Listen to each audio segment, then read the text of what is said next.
Pretty good Yeah, catch. Shane Broyles from Texas, avid fisherman. That's how this all got started.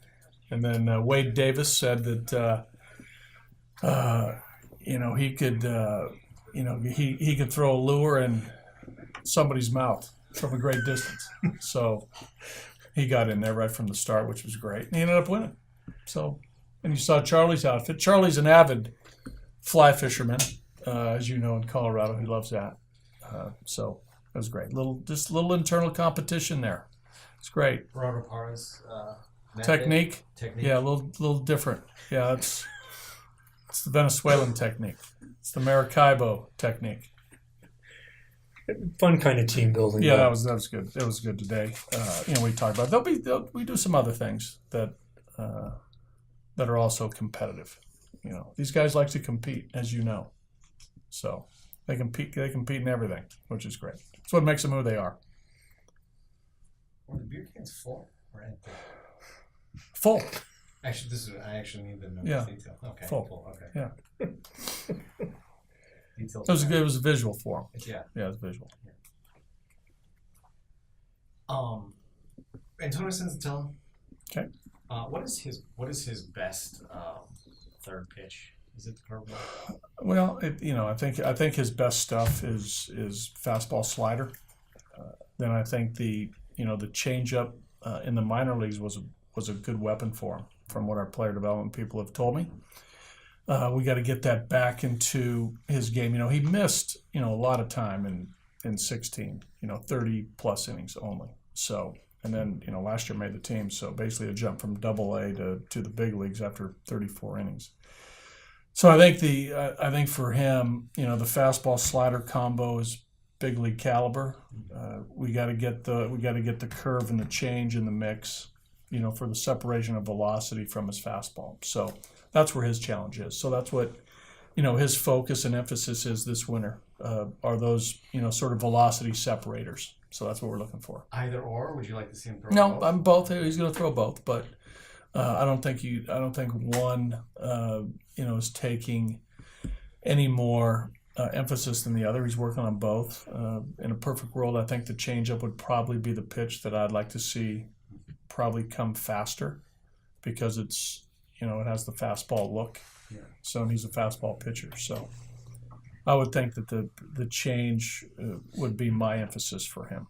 And he has some experience with it, so from what our minor league people told me, it was very good quality in the minor league. So what is it like for a pitcher exploring other pitches? Not a kid, obviously, but somebody at this level or his level anyway. Well, I think pitchers are always trying to improve and tinker with their game.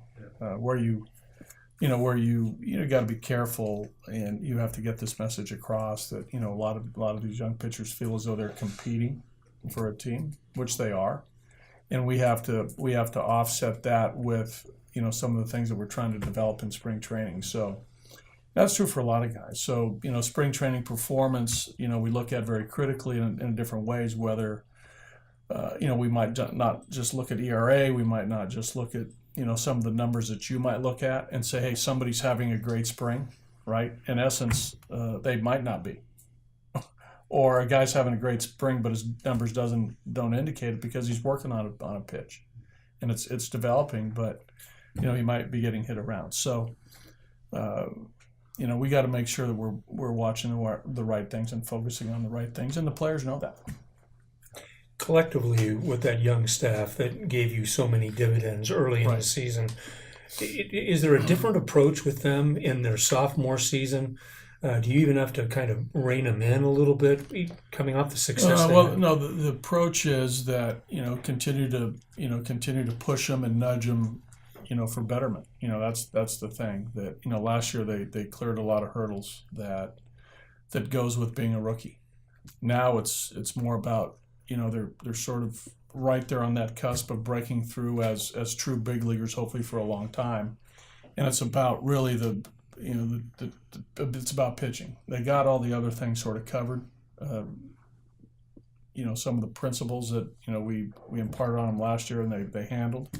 Now it's about just making pitches, solidifying their repertoire, solidifying their deliveries. We're not worried about overcoming emotions and nerves and do I belong, all those things that happen with time. It's more fundamental pitching and performance. How many seconds have you thought about a six-man rotation, and what's your philosophy? As far as us, probably not a six-man rotation, Woody. I think with us, we're comfortable with a five-man rotation and an eight-man bullpen. I think where we are, physically and mentally with five starters is where we want to be. I think that these guys aren't conditioned for it, physically and mentally. I think that's what they're used to. I don't think, for most of professional baseball, the six-man rotation you're starting to hear about a little more. The four-man rotation you heard about at times, previous decades. I think that has probably gone by the wayside. The continued talk about how to deploy your pitching staff is what everybody's talking about. But I think for us right now, we're comfortable with a guy starting, the rest and recovery for 4 days, getting to his fifth day is perfect. He stays sharp. I think the physical part of it they handle, and I think the eight-man pen with a five-man rotation is where we need to be. Well, one of the reasons I bring it up, and I'm sure you've heard that the Angels are going to go. Sure. And Japan has done it forever. Right. But last year you had to kind of pull back guys because you didn't want to stretch them out. Right. Yeah, is that a way that one can do that though? If you do that, it's almost like you have to add probably another pitcher to your pitching staff. If you just have six starters, you'll need relievers every night for that group of six, correct? So you might have to go to 14 pitchers if you have an eight-man. If you have a six-man rotation and an eight-man bullpen, that's 14 pitchers. That leaves you a little light on the bench. The Angels, I think, are doing it for a couple different reasons. They can carry one less. They can carry one less position player because of Ohtani. They're in the They're in the American League, so they don't have to worry about maybe pinch hitting or double switching the pitcher out of the game and using a bench player. So, I think it was pretty evident to me that Ohtani was going to sign with an American League team, just because of the DH and how they could employ him. And I think where the Angels pitching staff is, if you look at some of the guys that they have there with some of their injury history and where they've been the last year or two as far as innings count, if you look at their group, and if you add the Ohtani factor, it makes sense maybe for them to go six and a seven-man pen. Totally hypothetical. If you had a 26-man roster, would you use it with the starting pitcher? Probably not. Not right now, because I still think where the starters are mentally and physically, I don't think they need the extra day's rest. That's just me. How much fun is it to be able to shuffle the lineup around the batting lineup and give me a sense for the method to madness on guys batting in spots that maybe they're unfamiliar with? What are you looking for, and what do you hope to discover when you do that? Well, again, I think I don't think, for the most part, all the guys here in camp, if you look at all our position players, how they profile as players and what their roles are offensively, they've probably hit in probably a handful of different spots in the lineup. Like Tauchman's leading off today, right? You look at his minor league stats, he led off a lot through the minor leagues at every level. Toppy has led off. I'm talking about our younger players. Dahl has probably led off. Dahl's probably hit everywhere in the lineup from first to seventh in his career. So I don't think the lineup where they hit is a huge factor for these guys mentally. I don't think they walk in the clubhouse doors and go, "Whoa, I'm hitting wherever," and panic. No. But would you say, is it fair to say that Valaika and O'Malley were your two most proven versatile guys at the big league level? That'd be very fair to say. Okay.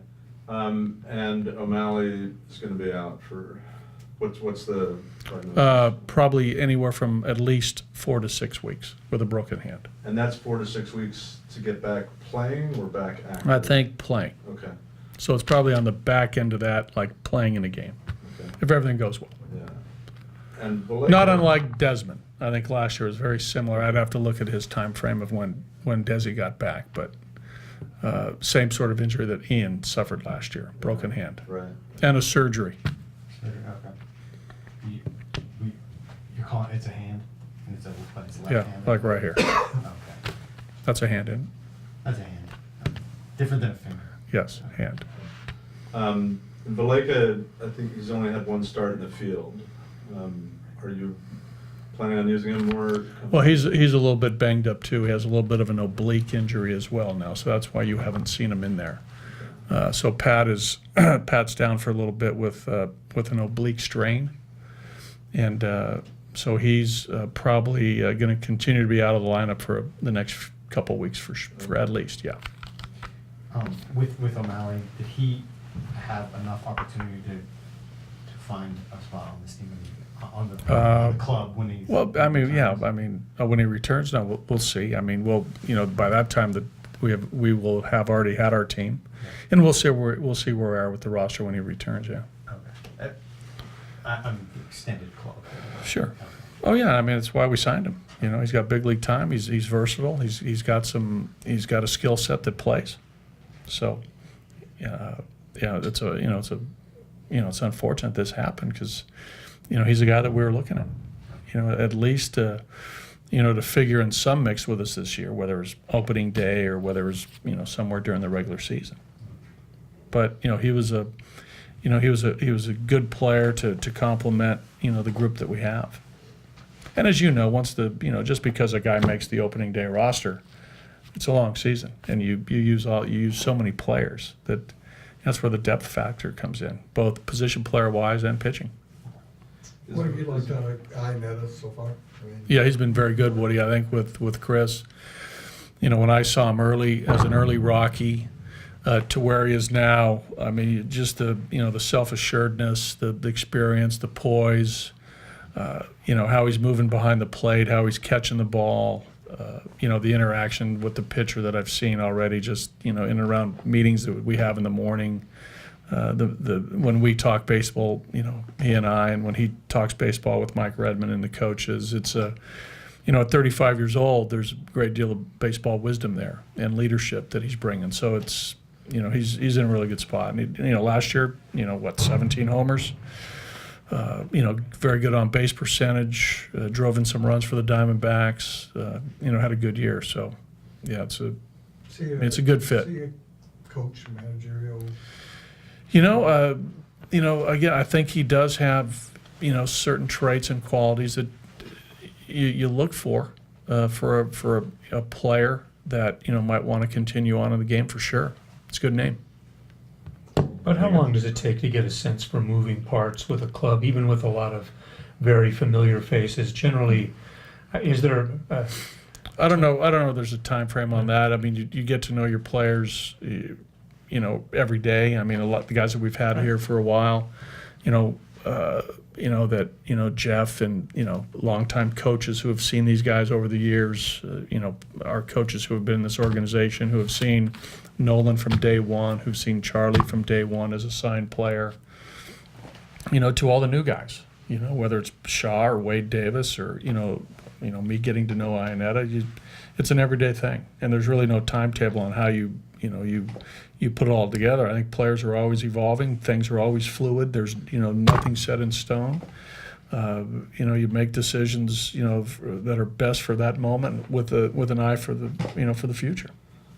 Okay, all right, Thanks, buddy. you got it, Warren.